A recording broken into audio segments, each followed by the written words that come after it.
So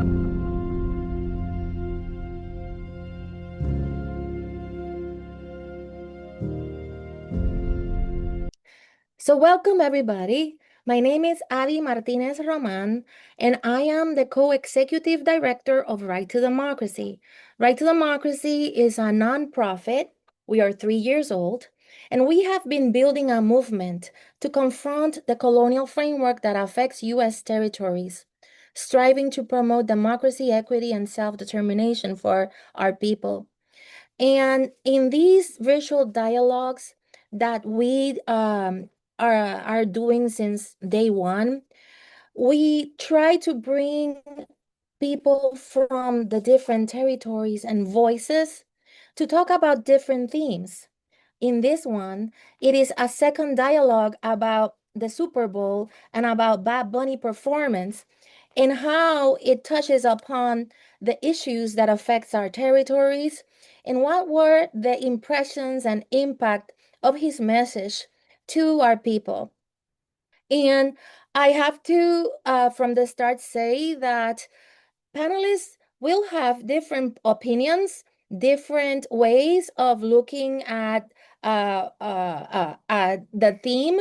And we always have these conversations, respecting our differences and always striving to build common ground by avoiding toxicity in the way that we talk to each other. This thing that is very important to know that we to democracy do not propose any specific solution to self-determination. So we don't promote any status ideology and we don't promote any economic, political ideology. So I would be very grateful. This is a participatory experience for the attendants to be able to participate, but always respecting those values for us and with each other. And I wanted to make sure that the people in the chat are able to communicate with us through the question and answer, but also through the chat. So wanted to see if somebody in the public can say hi to us in the chat so we can hear from you and see if we are being, yes, hola Wilson, welcome. Thank you for writing. So yes, we have communication with everybody through the chat and also through the questions and answers. Thank you, William Flores. Hi. Okay, welcome everybody. So let's go right to it. I am with five very dear people to me. And I am so thrilled to be able to introduce them. They're going to introduce themselves, but I'm just going to go by really fast. Siloe Andino, amigo, friend from a long time from Puerto Rico. He's a rapper and he will be introducing himself. I have Lorelai Monsanto, cross-territorial coalition member, community leader, and cultural worker in San John, in the Virgin Islands. I have Leila Staffler from the Northern Mariana Islands. And Leila is also filmmaker, and she is also works in as a community leader, but also as ay, ¿cómo se dice? Una funcionaria de gobierno, a public official. Okay, good. And we have the amazing, the only, the unique one, Jaya Salua, with us today. She is an amazing artist, a soccer player, community leader, cultural worker, and protector of rights of people in American Samoa. So welcome. And last but not least, Dakota Camacho, straight from the island of Guam, Guahan. And Dakota, I was able to meet the first time I went to actually the Northern Mariana. He was there singing to students in a high school. And it was just amazing. So I'm so glad to be here with us, with you all. So who wants to start introducing yourself and talking a little bit more about who you are, why you're here, and something that you want to share with us about your territory? Who wants to go first? I'll call you out. Lorelai. Why did I know you were going to do that? Good evening. Good Instinto. evening. Good evening, everyone. My name is Lorelai Monsanto. As Addie alluded to, I am from the island of St. John in the U.S. Virgin Islands. I would like to tell my brothers and sisters tomorrow, I hope I'm saying that correctly, that I really appreciate the fact that after 148 years, your ancestors have come back to their tribal lands. That is something that is near and dear to me because we have the same problem in the Virgin Islands as well. We have people who have disappeared and nobody knows where they are. Any which way, again, I am a community activist. As God would have it, Addie, on the island of St. John right now, we have been without electricity for 30 hours. So that goes on with Bad Bunny and the problem that he was having, they're having as well in Puerto Rico in reference to electricity. So we are connected more than we are disconnected from each other.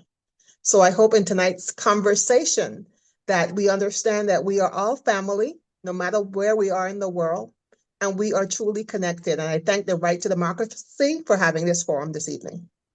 Thank you, Lorelai. Somebody in the chat put El Apagón, which is a song from Bad Bunny that talks about when the lights go out. So definitely we're connected. We have the Virgin Islands Puerto Rico Friendship Day. We're looking Mhm. forward, and I will tell you more about what we're trying to do as an activity this year, an artistic conversation and exchange for that day in October. Okay, Dakota, in the other side of the world. Affaire miga moasi na holum zuguini gimet nan midzu. Greetings, everyone. Thank you for making me come before you all today. My name is Dakota Komatsu. I come from the Eging and Tse clans of the villages of Mongmong, Pomhom, and Hagatnya.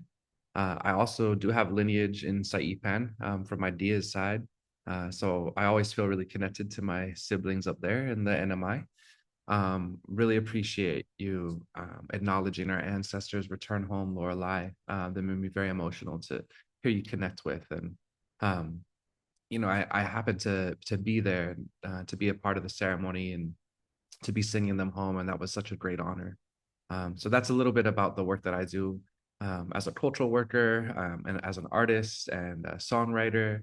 And I think what I want people to know about our territory, Guahan is our ancestral name. We're actually one people with our siblings from the NMI, but because of colonization, we get to have twice the amount of representatives on these calls. So we're one people, and we're Matao. We're descendants of the greatest navigators of all time. We sailed out here at a time before anyone else, any other humans did in human history.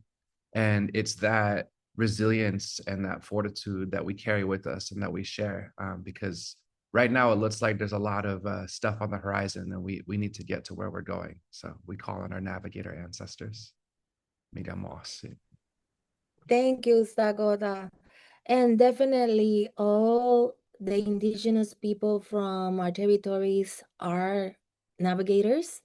Jaya, that is going to go next. She probably will tell you the same thing about Samoans.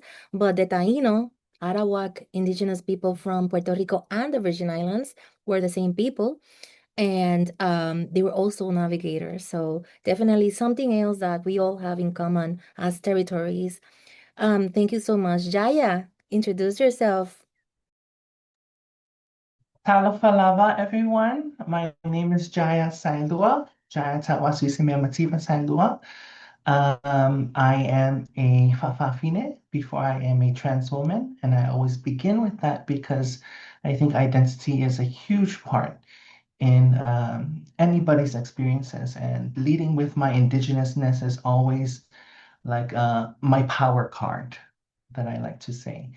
And I am currently a program manager for the Fa'afafine Rural Project, which focuses on addressing violence in its various forms, whether it's uh, from the cultural lens, whether it's from a colonial lens, from the impacts of religion and politics, whatever it may be.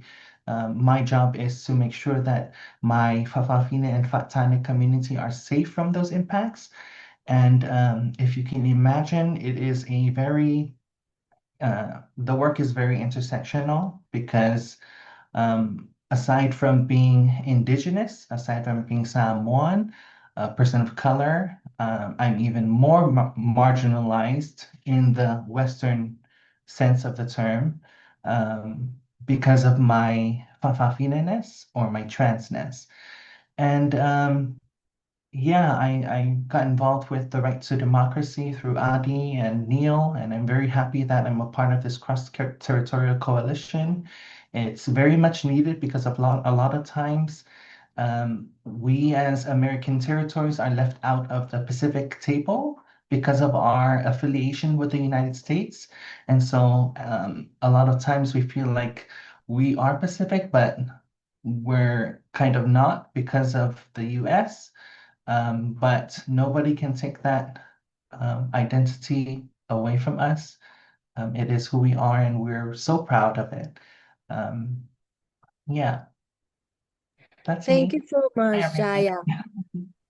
And for those that do not know, Jaya is featured, her life and as a football player is featured in a movie that is called Next Goal Wins. So everybody can watch it. And it's a very interesting take and life that she has led as an advocate. So thank you, Jaya.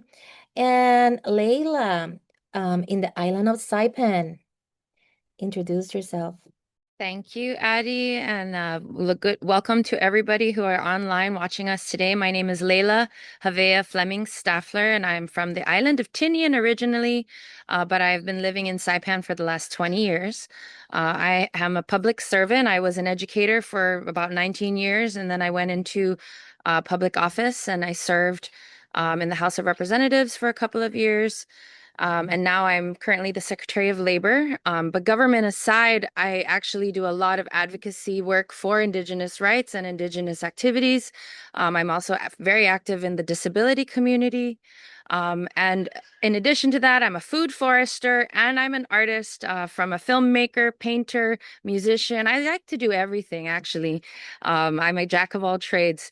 And so I'm very grateful to be a part of this panel and be able to hear and learn from each of you. I also am very, very interested in joining coalitions of the territories. Being from the Marianas, we are the youngest of the 5 territories. And of the 5, we are the only ones who have actually had self-determination in the 70s. And we are the only example that exists that from our side of the world and in the history of America. And so I look forward to our conversation today. Thank you, Addie, for making it happen. Sorry. Thank you so much, Leila. And I love the videos that you're putting of your papayas that you are cultivating. It's beautiful. They look awesome and yummy. Okay, so next we have Siloé Andino. Amigo, preséntate. Hello and blessings to everyone. My name is Siloe Andino. Very grateful for the invitation and for the opportunity to share with all of you here. I was born in Santurce, Puerto Rico. I was raised in Loíza, Puerto Rico. I was raised in Loíza with much honor and pride. I have spent 3 decades working as an artist, MC, or rapper, songwriter. I'm also a poet. I bring a message of social content, Afro Boricua pride, denouncement of systemic abuses, and I also writes about love, heartbreak, everything that might serve to inspire and heal. I belong to a poetry collective with my Gloria and Sasha Antonetti and Huelmo Romero Joseph. And of Boriquen, my nation, I can say that I am extremely proud to have been born in this beautiful land and that in spite of centuries of colonization, we are still here in resistance and leading the battle. Gracias, Siloe. Thank you so much. As for the information of the public and the rest of the panelists, um, Loíza is one of the towns of the town in Puerto Rico that has been able to maintain its Afro-Boricua roots the most. And Boricua is the word that we use because the indigenous name of Puerto Rico was Boriquen. So we are Boricua, the people, we call ourselves Boricua. And so that's where that comes from. And so let's get right to the questions and the theme of today, which is the Super Bowl. And I want each of you to share your impressions of um, the performance that Bob Bunny did in the Super Bowl halftime show, and what specific moments made you reflect or what made you identify around the issues lived in your territories. And I want to tell the public that we did a part one of these dialogues about Bunny with Puerto Rican colleagues. But the purpose here is to hear from you how did it identified in your side of the world. Who wants to jump in? If there's anything that unites us Boricuas, I think it is the love for sports and for music. It happens that often in events like our national basketball team or baseball, like we just saw recently, if they are in competition, it creates a lot of energy in our nation because we are very passionate about that kind of thing. Ever since it was announced that Bud Bunny would be presenting in the Super Bowl halftime, it created that effervescence and that passion because we were curious to see how he was going to represent us. Someone who, up to now, is the most important artist right now when it comes to pop music. And I would say, without fear of exaggerating, that just like it used to happen when Tito Trinidad was going to box, the environment in the island was the same. Everyone was out on the street looking to see where they were going to watch the show. Families gathered, a lot of hubbub. I was blessed to be invited to watch it in a recording studio called Veo Veo in Santurce. Greetings to Valerie and Jovan. And there I was with a group of friends and people dear to me. We were very excited. And as soon as we heard the first strum of the guitar and that Latino que rico, we started yelling and getting excited.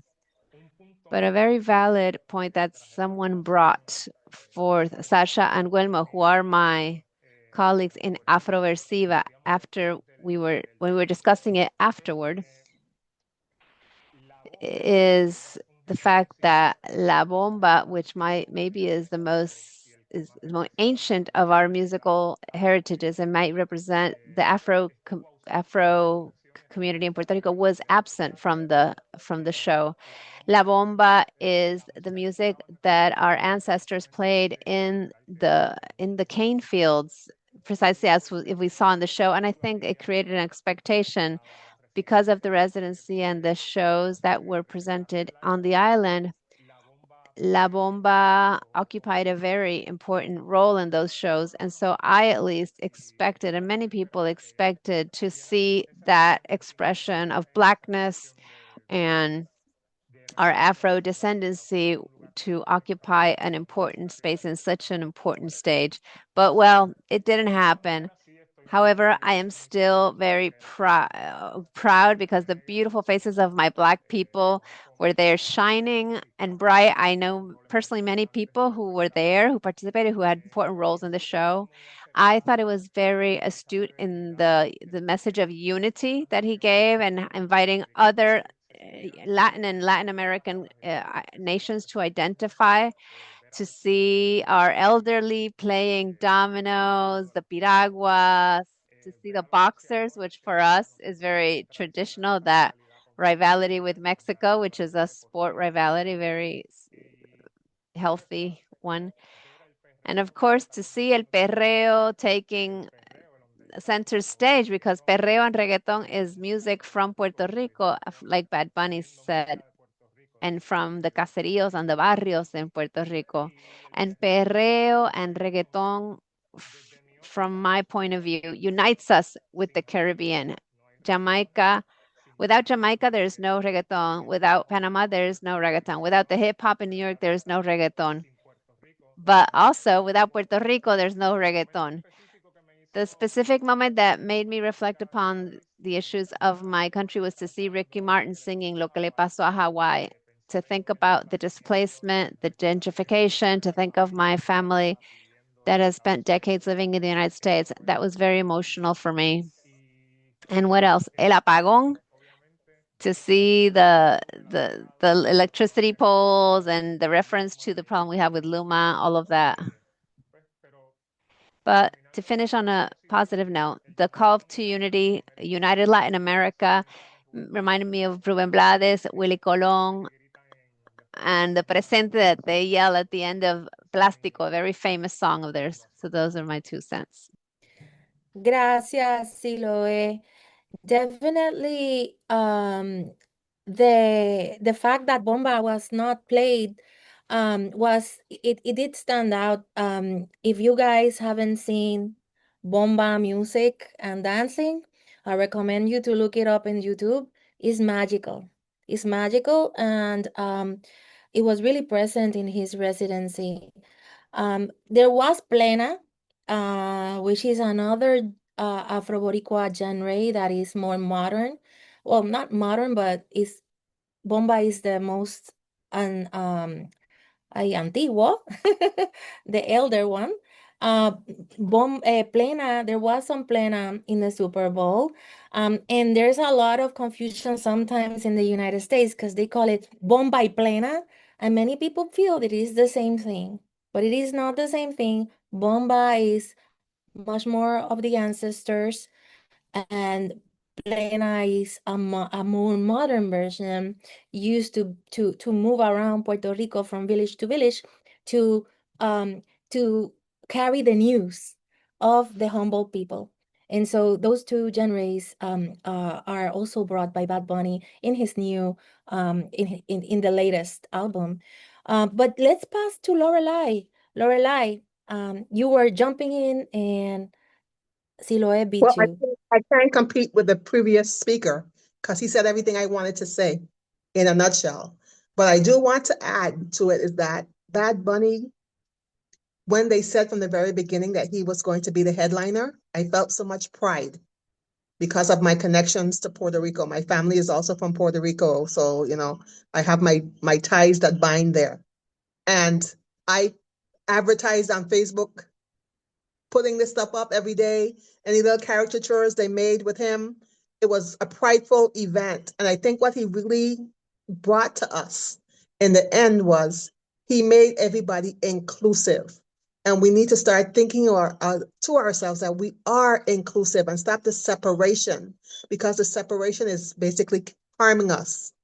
So I am so proud of you, young man, for what you said. I'm a Louisa lover. The best, and if you all get to come to Puerto Rico, go there and get some fresh octopus. The best octopus ceviche I've ever had. So I can't compete with you. I give you back No, my no, time. Lorelai. No, no, no. I want to hear a little bit more. I want to hear what was the impression? Like that was your impression. Was that generalized in the Virgin Islands? Like what would you say? Were It people brought people able? It brought people together because in the Virgin Islands, we have a mixed diaspora. We are the mini New York of the Uh-huh. Caribbean. Okay, so we have Santo Domingans, we have Venezuelans, Argentina, a whole cadre of different people of Spanish heritage. And it brought them together. If it was just for a moment in time, they learned to love each other in that moment in time. So I will close with this. Nueva York! Definitely. We share so much between Puerto Rico and the Virgin Islands, and people don't realize it because even when we can see you from El Yunque, when we go up the mountain of El Yunque, we can see the Virgin Islands. It is so close. And you guys, not only because there's a lot of Puerto Ricans that live there, but also it's just because your ancestors are our same ancestors.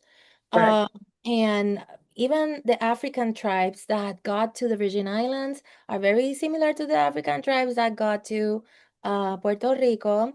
So we're kind of the same mix of people, Mhm. except for the Danish. But or for us, it was the Spaniards. So, I think there's so much that we share that we need to distinguish more. But thank you, Lorelai. So who in the Pacific is gonna go first and tell me how was it in the Pacific? Was it Me, any me, different? me. Go ahead. Thank you. Sorry, Jaya and Dakota, but I thank you for letting me go first. I must say, as a non-Spanish speaker, I definitely was excited for the music, but I knew like, oh, I don't know what the words are, but it doesn't matter because if you feel the music, you can dance.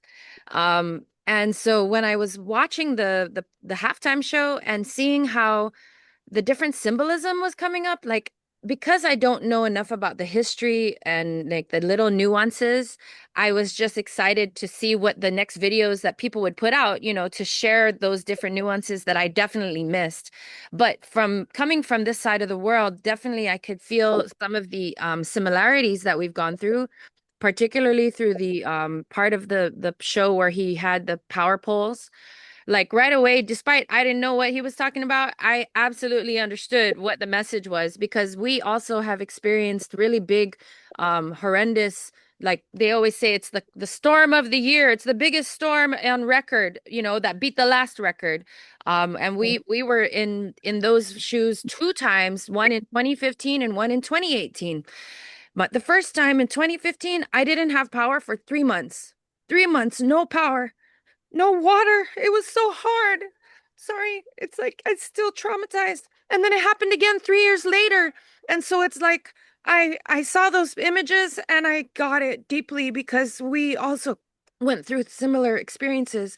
However, when we had our response, there were FEMA and power companies that brought their trucks over here to help us get out of it. And that's not what happened for Puerto Rico. And so I could see the inequity that experienced by the Puerto Rican community. And then it brings me back to the reason why I joined Right to Democracy in the first place, which is we are like in the Marianas, we're the smallest of the territories, I think. I mean, maybe smaller than American Samoa. I'm not 100% sure, but our population on the island itself is about maybe under 40,000. Our diaspora is humongous everywhere. But like, if our number here is so small, what voice could we ever accomplish if Puerto Rico, who has the most diaspora, the biggest population, like, I I really see that stark reality. And that is one of the reasons why I joined Right to Democracy, because I see that we are stronger together as a collective. And I saw that even in Bad Bunny's show, because I felt like even though I'm so not even part of the Atlantic, I was part of Puerto Rico that day. And I really, really, really loved just how he blended the elders and the youth and just all the different pieces of culture that really, stood out to people. I learned later when I watched the different videos that broke it down. Like it was so full of symbolism. I loved all the different stories that were told later, explaining what his message was behind each of the parts, from the clothes to the, different grass that he had. And what you said, Siloe, of the song that Ricky Martin sang. Like I didn't hear that song before, but now it's on repeat in my playlist because I feel the same way. Um, yeah, I'll stop there. Thank you so much, Leila. One of the first dialogues that we did in this series was the typhoons and hurricanes dialogue because we started in 2009. Well, wait. When we started, Hurricane Mauer had hit Guam and Rhoda, and it's a category 5. And so we in Puerto Rico haven't recovered from, and in the Virgin Islands, they haven't recovered from hurricanes Irma and Maria, which two category 5, 1 week apart. And yeah, so we do share those experiences really deep, and we are all traumatized. Jaya, do you want to go next so I can then separate the Yes. Marianas? Thank you. Um, I I want to start by saying that the things I say might be triggering to some of our viewers. So just, fair warning for everyone. Um, my personal take on the Bad Bunny halftime show was it was so beautiful. I will admit that I was not a fan of Bad Bunny before the halftime show. I didn't know very much about. I'm not huge on pop culture. Ask me anything about football or soccer, and I'll instantly know. But I'm a huge fan of him now because of the message that he gave to America at a very, very important time, a time where America needed that kind of message, the message of unity and celebration of diversity. Um, And, there are a lot of aspects of the show that I really loved. And there were a lot of, like, I saw mirror images of American Samoa and the experiences for the Puerto Ricans in the halftime show. The farm life, the community, small village life, the sense of community, and, everybody being, just one with themselves and one with nature, even. Um, but the eye opener for me, I think the biggest eye opener for me was what happened after the halftime show.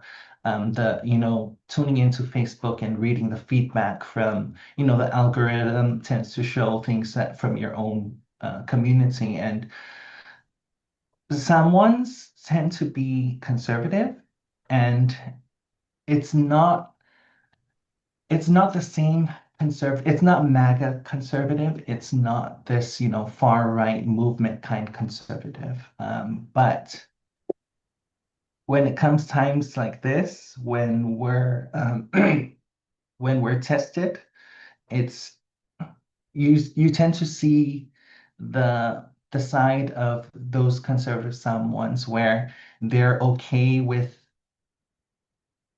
things when it doesn't impact them. And I just want to share some of the feedback. Um, People were saying it should have been in English, a very common talking point from the far right, from conservatives across America. And the funny thing for me, the funny part was these are some of the Samoans that don't even speak their own language, that don't, they don't speak the various dialects of the Samoan language. And some people were saying, well, at least Puerto Ricans can vote. They speak Spanish, but at least they can vote. We can't vote as US nationals. So it brought in that, it put a lens on our political status. And some people were saying, um, what if it was a Samoan artist who was asked to perform at the halftime show, the biggest show in the US, and he sang all his songs in Samoan? Would you feel the same way, or would you be proud? It put everyone in a position where they needed to really reflect on how they portrayed the halftime show, which to me, we have a lot of things to celebrate as Samoans. We're an unorganized, unincorporated territory of the United States, which we're not not many American Samoans are mad about that. It just means that we still own our lands. Our lands are still communal. They belong to the families and the clans. Our culture, our government system is run by the Matai system, which is a cultural system. Um, and there are, like I said, there are a lot of things to be proud of, but it's when it's when things that impact like things that impact people that are like Samoans that don't necessarily impact Samoans is when you see the ugly part of Samoans.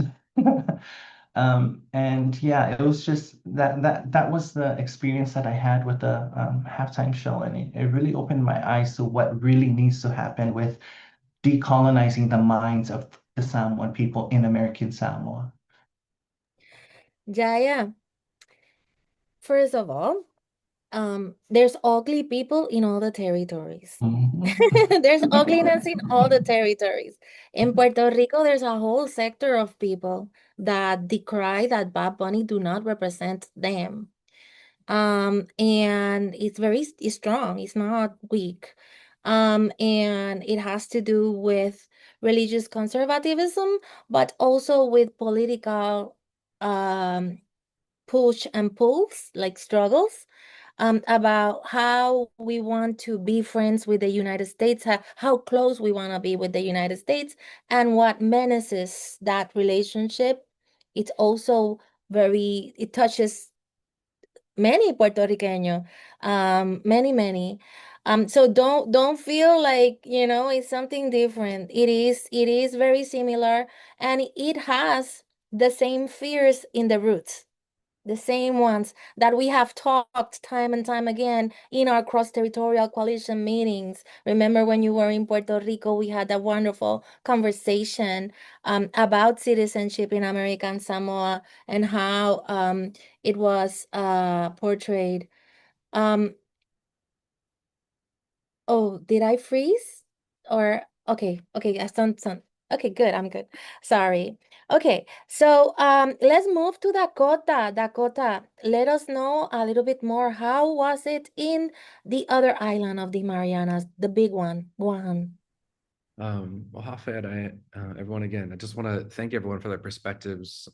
Just sitting here feeling so emotional, which I think is the point of opportunities like this to, experience people's art, especially when it comes from within. Actually, the first thing that I want to do is the first person from here that I talked to about the Bad Bunny show is this young man that I really look up to quite a lot. His name is Gamson, and which means octopus, by the way, Adi. Oh wait, was that you, Lorelai, that mentioned the octopus, right, from Loisa? So Gumson is a young man that I really look up to a lot, and he also has Latino heritage from Mexico, and he was so struck by it, and so I wanted to bring in his perspective, and so I asked him to send me a voice note. So I'm gonna play that. My favorite part of the halftime performance was when he said, "God bless America," the name most of all the North American and South American countries. I feel like it included the other South American countries, and I feel it celebrated Latin American culture. Also, one of the things I noticed is that he used a Puerto Rican flag that had. Oh. Oh, there's so many technical difficulties with trying to play a voice note. There we go. Light blue instead of dark blue, where the star would be. And I looked it up, and it said that it represents their independence movement. I feel like that's very similar to what we're doing on Guam. And I feel like Bad Bunny represents so many diverse cultures. He grew up in a American-occupied island, but I love that he has so much love for his island and celebrates and represents his culture. Then there's this electronic board thing at the top of the stadium that read, "Love is more powerful than hate." And I feel like that goes with a lot of things that we are learning at Kimatan Guma, like Agua Ija, Ago Free, Zanafa Malik. Love is a powerful thing, and imagine what we could do if we could all love and see each other instead of hating others. Yeah, love my nephew. I wanted to share that because I wanted to just uplift the voice of the youth in the conversation. And I thought his insight was so beautiful and smart, and it's exactly what I'm hearing here, right? Is that love and unification is the message in the moment.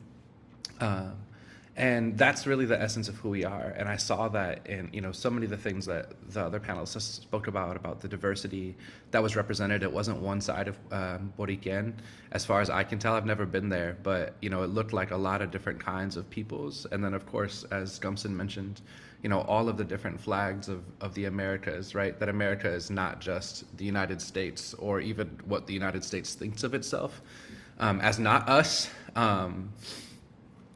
And I also think about the first thing that he said was, he got to where he was because he didn't stop believing in himself.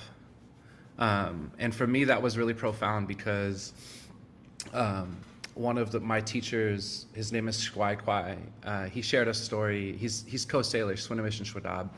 He shared a story about asking his elders, like, what was the most destructive thing that the people from the other side of the water brought here? And he said that his elders thought about it for a bit, and what they ended up saying was doubt. That the most destructive thing that the people from the other side of the water brought was doubt, was for us to stop believing in how powerful and intelligent we are, that we are not our own healers and doctors and wisdom keepers. And so for me, the Bad Bunny performance represented somebody saying we have the power, despite not having the power. The electricity, we have the power. I work at a cultural center that doesn't have electricity, and that we've stopped saying we don't have power up there.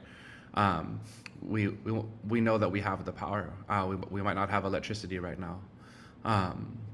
And so, yeah, I think when I see the halftime show, that's part of it. What makes me really emotional. And I think the last thing that I'll share is just that that song that he sings about what happened to Hawaii. My ancestral village of Tomhome is what happened in Tomhome is very similar to what happened in Waikiki. It's been completely desecrated by tourism. And so when I hear Ricky Martin singing that song and letting America know, like, what you've done to these places, is not what I want to happen to my place. It made me cry quite a lot. So yeah, those are my impressions. Is like, we have a truth teller in a moment in time where people are trying to suppress the truth. And I just feel so proud that it was somebody from one of the territories, a part of America that is just constantly forgotten. And that, the young people of my place can be like, hey, that person believes in independence, me too, and I just think that that's really important for our young people to see that there's famous people that want us to be free, so si Dios mercy. Thank you, Dakota. Thank you so much. And definitely it's the Bad Bunny halftime show made a lot of people talk about things that are very delicate and are very triggering, like Jaya said. And it brought a conversation that brews in the stomach because it brews from fear, many of the questioning, much of the doubts. And so it is very important to have those conversations, even when people don't think the same as us, or or between each other and with Bad Bunny either, because at the end when he mentioned all the countries in the Americas, all these countries are also going through their own situations of division, of toxicity, of oppression, and need liberation, even when they are not a colony of the United States. They are also suffering from issues with the same challenges, right? And I think our territories come together in that we do have that relationship with the US. Like Jaya, like the chat says, Puerto Rico, nobody in the territories can vote when they live in the territories. The difference is the American Samoans travel to the US and still cannot vote in the US. All of us can. And that is the difference between having the statutory citizenship that we have in the territories versus that you don't haven't been recognized as citizenships, you're US nationals. And that difference is the only difference really, because when we all live in the territories, we're the same. And so Dakota, I appreciate a lot what you were saying, and I want all of you to reflect and share with the public, how do you think that how, because this is an artistic expression and it will have a perspective, it will have criticism, it will have, right, a side to it, but still it is become a key tool for narrative and cultural change. So I wanted you to talk about how art, how is important to promote a reckoning with what affects our homelands, but also talk a little bit about how your own projects are example of this. Want to know how you connect that to what you guys do day by day. Who wants to go first? Me. Thank you, everyone.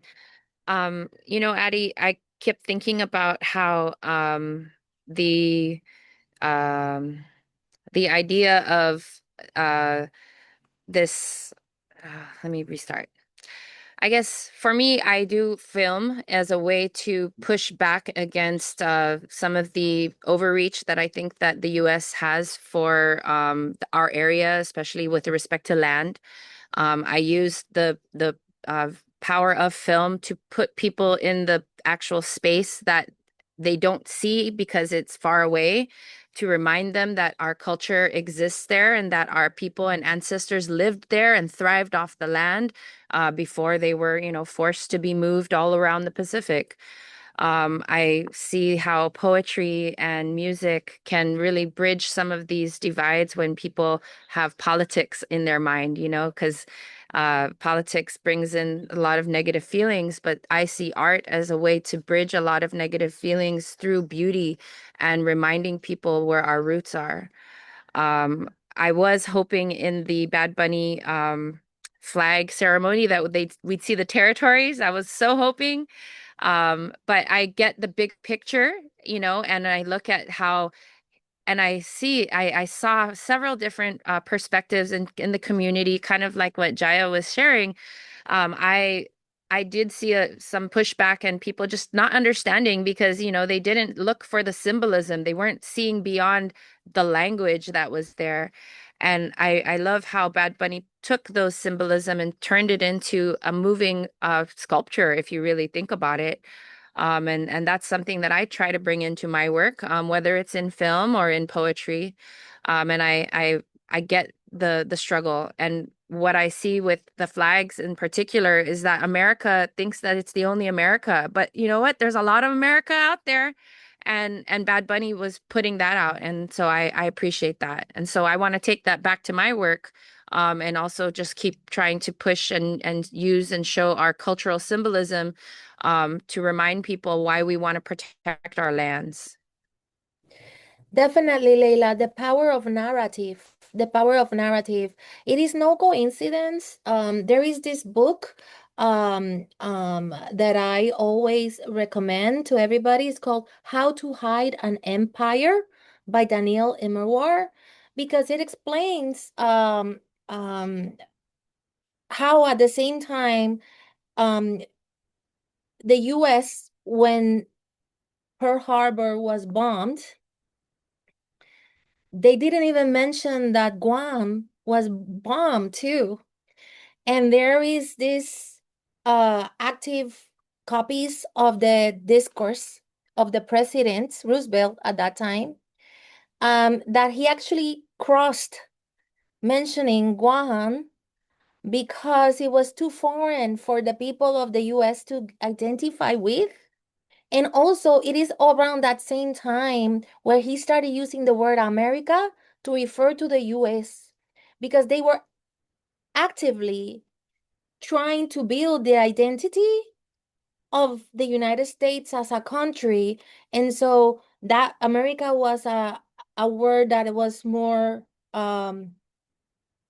easy to say. It's not the United States, it's one thing, right?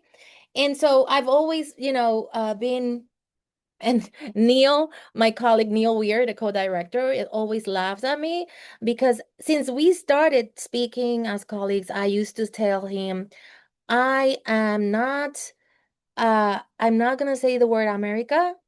I say United States and I say United Stadians because America is from the tip of Patagonia all the way up to Canada and the north part. And so it was always a funny thing. But yes, it's the power of narrative and how he's able to do a counter narrative to that. And I know I was so sad when all the people in the territories were writing to me that they expect to see their flags. And I'm like, yes, and I think we do need to hopefully be able to reach Bad Bunny and educate, because I bet anything that he's not even aware of the existence of the non-incorporated territories that are five, not only Puerto Rico. So we have to go and do some more of that work. He needs to Uh, join Right to Democracy. he needs to. Yeah, Who wants to go next? I'm not a fan anymore if he doesn't know who we are. I'm just kidding. I just want to, I'll start with what you just mentioned, Adi, about building the narrative and how I want to talk about an experience I had when I moved to Honolulu, to Hawaii. A lot of the locals there refer to the United States as the mainland. And when I first heard it, I was like, where is this not the mainland to the Hawaiians? And so like I don't use the word, and I always every time someone uses it, I try to educate them on wherever you are from, where your ancestors are from is your mainland. You don't have to refer to the United States as the mainland. It's the continental United States. But what was the question? um, so from a retired artist perspective, I appreciated a lot of I studied the performing arts with a dance concentration at the University of Hawaii at Hilo and production development. So I appreciated, I was looking out for all those little things like the grass people, like when he hopped into the house and then they played the pre-recorded video and then he kicked the door down and it was those little things that I really appreciated from an artistic perspective, but it it really opened my eyes to how um, the language just ties everything into the experience of the halftime show in the same way that the Samoan language, through our singing, through our dance, our movements, all of those things represent our culture. And to see that, aside from my experience in Puerto Rico, to see that introduced me to a new lens of what creativity in the islands, the Caribbean islands, may look like. It made me appreciate our creativity as Pacific Islanders, but also specifically as Samoans, because a lot of times we take for granted the entertainment value of our culture, and I don't want to put that to make it seem like our culture should be only for entertaining, um, and but it is a sense of identity, the arts. You can tell where people are from through the arts that their people put out into the world. I could tell, the kind of arts that are from, different regions of the world, and specifically from the Pacific. It's so it's beautiful. It instills pride, and a sense of identity that I once again I don't think anybody can take away. So yeah. Definitely, definitely. And for people that are watching, the grass people, so the people that dressed up as grass, um, it was necessary for it to be people because the NFL did not permit carts into the field that would damage the the field for the game. And they were paid. They were paid $18 an hour. So a total of 70 hours was around $1,300. So they were paid to do that. Because there was some concerns of like it being very extractive on the life of people to like having dressed like grass and whatnot. So yes, I just wanted to clarify that people were paid to do that. And it was very powerful, the message that it brought to be able to that narrative of starting in the grass fields that we have in all territories. It's very important, was very impactful. Thank you, Jaya. I And would be grass for $1,300. I would be grass too in the halftime show with him. Who wants to go now? I'll go. Yes, Lorelai. For point of clarity, it wasn't grass. It was cane. It was cane. It's people living in cane fields and cutting cane. When you watch that, you need to watch the halftime over and over, and you'll find new things. People say grass, but it was cane because people were living, not really living, but working in those cane fields every day and sweating and dying in those cane fields. And the story emulates more and more as it's everybody's history. He did an excellent job. I am a passionate person for the Virgin Islands. I try to motivate people to move forward, to act, because people are scared. And that's what Bad Bunny did. He decided, I am singing in Spanish only. Who doesn't like it can lump it. He decided he was going to be who he was, speak in his native language, and get the message across. So even if you didn't speak Spanish, if you watch it over and over again, you got the message because your forefathers lived that history. And I think he did an excellent job in demonstrating how and making the ancestors proud because every little bit, the wedding, the sugarcane fields that you're calling grass fields, the flag, imagine not having to the color of your flag was against the law. Those things motivate me because we have to stand up to be who we are from whatever part of the globe that we're in. People have done this before, and we have to continue this fight to make sure that we have equal playing fields for everyone. Again, unification, looking at that video and finding things that really touch you. Take, take it slowly, play it slowly, and watch it. The young man for Dakota, he even saw the blinking lights in the back on top of the stadium and the message that was there. That's important because every little thing had a message.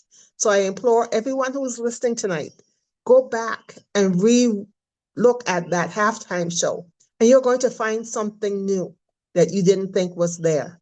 Because as a people, we have to stand united. We have to educate our people, and we have to push them forward and teach the young people that, yes, you are important. And even though you may not speak English, your voice matters. Thanks, Addie. Thank you, Lorelai. Yes, that strong message that our voices matter, our culture matter, our ancestry matters. Definitely it was very important in that. And Layla was sharing, she shared it on the chat how the Japanese occupation turned the islands of Saipan and others, right, Leila, into sugarcane plantations too. I remember when I went to Saipan that they were telling me that, and that World War II fires spread and the whole island burned. Wow, that must have been there is a whole that it when that happened in Puerto Rico, there are bomba songs about the burning of the sugarcane plantations because it would happen sometimes. Um, so yes, definitely very common. So who hasn't gone, want to go next? I Creo que think that yo. Siloe. For me, resisting from the word and from art to create conscience about the problems that we face as territories, as everyone has well explained, to signal and denounce all the oppressions of the system, injustice, discrimination, and to promote the struggle and to promote change. And precisely that, to change the narrative, for me is very important that and significant that an artist of the popularity and of his level who was not obliged to bring that message to that stage had that desire to bring that message to young people. When I spoke previously, I mentioned Rubén Blades and Willy Colón, and I'm sure that they were influencing for him. Also, Juan Luis Guerra, just like I could mention Vico C. Without those representations and those references that inspire us, we would not have that message, which is so important. And so that is the responsibility that I carry with me and my calling as an artist, which is that my songs, my writing, my poems is be an example of what that is, to create conscience, to continue denouncing the invisibility of my Afro descendants community, to talk about the lack of resources, about the violence against women, about so many things that are happening in Boriken in my nation that need to be changed. And above all, our mentality. Dakota mentioned something very important when he talked about doubt. I think that is a weapon that empire has used to plant that doubt, that feeling that we are not enough. And so we have to get rid of that. And well, with my tools and my platform, that is what I aspire to do. You can look me up on Instagram and YouTube. You can look Afroversiva, and you can see examples of my poetry and my songs. Very grateful once again for this opportunity. I do have a doubt, Siloe, that there was a doubt that was planted even with the right. It was a doubt that was planted based on physical oppression, but also legally, where a high court, a Supreme Court of the United States told us that we are non-incorporated territory. It creates this legal construct that tells us we are less, that we are inferior. Like it literally says it because it says this literally says these new territories cannot be incorporated to the political body of the United States because they are inferior races, incapable of participating in the political body. It literally states that. As many people do not see how even the rights, even the law creates ideals and concepts. And we also, that's why I want to confront that colonial framework, because that framework affects and legitimizes the reproduction of that oppression. It legitimizes it not just in the territories, which sometimes people in the United States don't realize. That framework legitimizes the oppression amongst the people who live in the United States as well. So thank you for bringing that up. Did we all go or Dakota, you have, yeah, I know it. Dakota, close it up for us. What is the Well, importance of narrative and art in this work? I love what you're saying, Adi, about the insular cases and how the reason why we're in this territorial predicament is because supposedly, according to the people that made the laws, we are inferior, and how important it is to have a message that we are not. That we are brilliant, that we are smart, that we are creative, and also that we're full of life, right? And that we are alive and fresh, and like knowing how to dance is not to be a spectacle, but it's to be in touch with rhythm. It's to be in touch with spirit, and to be in touch with the ancestors that are so much more powerful than we know, right? And I think that for me, that is the beauty of culture, that is the beauty of creativity, is that we can place ourselves in the flow of the ancestors, and from that connection, we create, we push out from within. And one of the things that I'm thinking about is that part of the message that we are inferior, they said that we were inferior because we believed in our ancestors, which is wild, because that ancestral power is actually what makes us more powerful than we know, right? And it's not us as individuals, but it's the humility, right, of knowing that there are ones that are wiser and smarter on the other side that are making things move, and we just have to get into alignment with it, right? And so it's our languages and our cultures are the memory of that. And I want to shout out. We talked a little bit. Siloe and Lorelai spoke a little bit about the Black and African presence in the Super Bowl as a part of, the Borican identity. And I wanted to say, I grew up in the South End of Seattle with a Black community that really taught me a lot about how to connect to my ancestors through poetry and through rap and emceeing. And it is what they taught me that brought me closer to learning more about my Tamuru and Matau identity. And that collaboration led to a project that we have been working on for the last 5 years called Mali'i. And Mali'i is an ancestral form of poetry that is about call and response. It's about improvisation. It's about remembering what's been seen. That's the literal translation of Mali'i. And this project has toured from Guam also to Zizalalich, which is the name that I've been taught by the First Nations there for Seattle. And when we go and we've built in Seattle, we intentionally build with the Black community, with the First Nations community there, with the Suquamish, Muckleshoot, and Duwamish peoples, because we know that there's something that we've remembered about connecting to the power beyond. And that memory lives on through our oral history. It lives on through the rhythms that people flow in with the cipher. It lives on in the language and in the practices of ritual and spirituality and ceremony. And so to see that uplifted, even in a way that, people may not understand or articulate or even like that much, but feel, like the reason why people feel threatened by the Bad Bunny show is because it's like, oh, it reminds me that I'm human. It reminds me of what is true about us. And I want to encourage us all to continue in all of the beautiful work that we're doing in our territories and in our communities to uplift ourselves, because what we have known to be true about reality is real.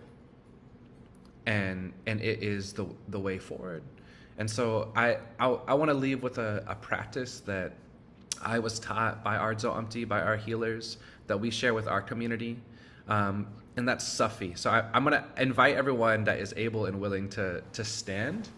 And what we're going to do is we're going to sweep off the doubt. We're going to sweep off all the negative feelings.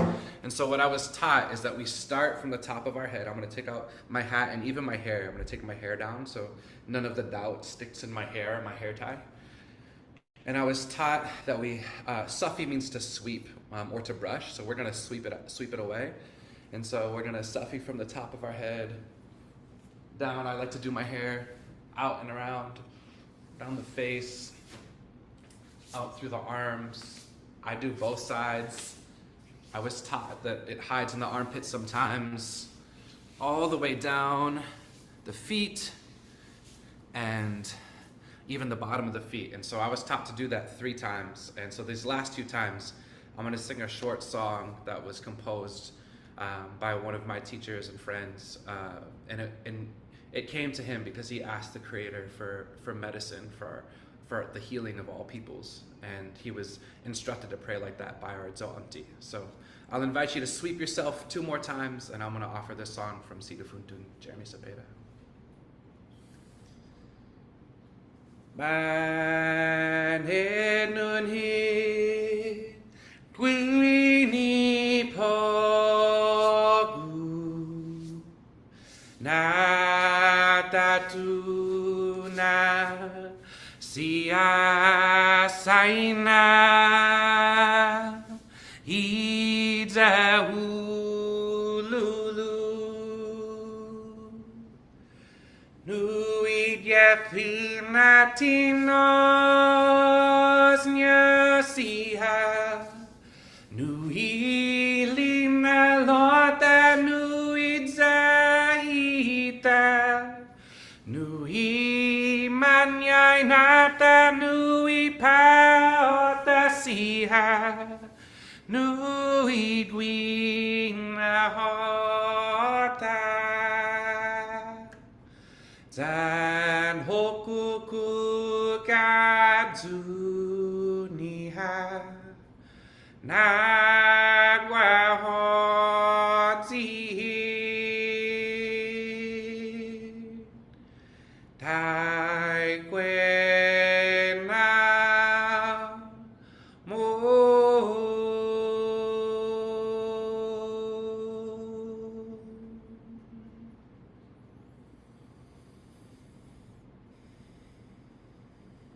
Thank you, Dakota. That was beautiful. That was beautiful. It was meaningful and powerful. I thank you for sharing that with us. There is also many practices back home when they do like this too, like sácalo, Sahumerio, sácalo. Right? It is something that we do. And the power of culture um um as a way of being able to build within us the belief that we are enough, right? And that the belief that we are the humans that are as dignified as all the others that exist. And I think, and this is kind of like my last thought on what we have been talking about and about the show, is that the power of the narrative that and I say like the counter narrative. I say counter because it's countering to what is being told to us, that the people of the world are divided, that the people of the world don't want to come together, that the people of the world hate each other and all that. That narrative needs to be desmentida. How you say that in English? Like desmentir, like make it the translator probably said it, desmentida. And the truth should come out that most of the people in this world want to learn to live together with each other, and most of the people in this world want to be able to share their identities and their cultures, and that we are some of us might be struggling to even identify that what is that, but that we all should be able to have the spaces to do it and to be able to rescue or rebuild what has been lost. And so that's the power of all of you artists out there.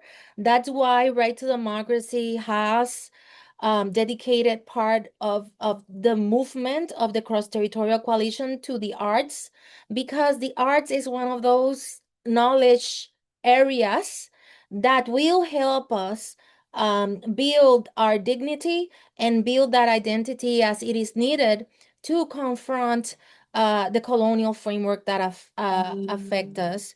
I want to recognize, denied, dismantled. Thank you. Desmentida. I want to thank all of you for being here today, this morning, this evening, wherever time zone you're in. And also recognize the presence of a dear friend. William Flores has been active on the chat.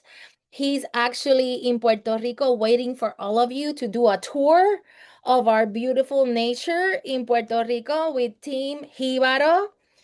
And hopefully I'll be able to bring most of you back to my lovely island so you can meet Siloe and you can tour the beautiful nature and culture of our archipelago, because we are an archipelago. We are several islands too.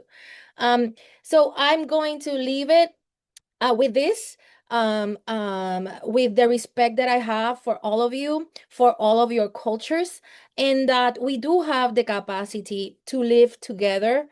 We do have the capacity of building something that accommodates us, whatever that result is. We have the capacity to do it, and if we do it together, we have even more capacity. And also that we are able to respect how we are different, but still love who we are. We still love who we are, even within the territories. And let's hang on to that community, which is the one that is in the weddings, that bring the kids, that drink together, that dance together, and that it doesn't matter in the wedding, it doesn't matter in the party who you are voting for, who you let's embrace that joy that unites us, doesn't matter what we believe in order to be able to build something that accommodates all of us. So thank you so much, everybody. I love you so much. I really do. And hopefully we can get back together soon and keep having these wonderful conversations. Thank you. Thank you so much. Thank you, Addie. I Thank you, appreciate all of you. everybody.